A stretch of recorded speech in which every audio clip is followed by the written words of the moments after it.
Luis Dizon, tatrabaho ko bilang rider sa KFC.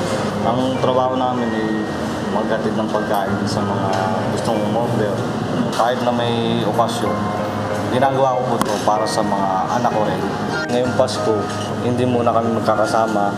Hindi ko maibigay yung matustusan ng nila, yung pangangailangan niya.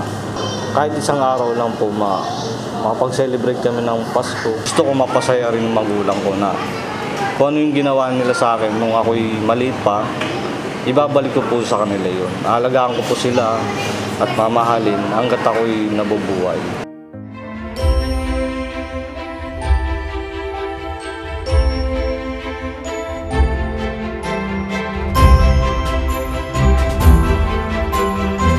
Ako po si Irish. Ako po si Ian.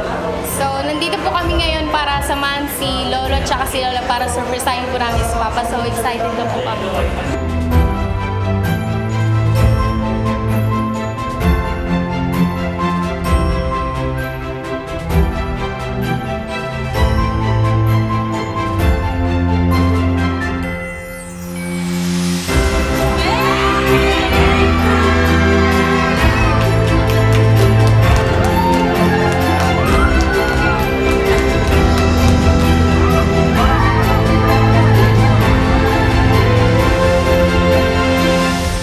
Kahit na wala silang bigay na materyales. Basta pagmamahal sobra. Tsaka mabait naman tong anak ko na to. Talagang mapagmahal sa magulang. Ang wish ko nung nagsisimba ako, sana po, Panginoon, bigay niyo po kami ng lakas na magsama-sama kaming mag-anak.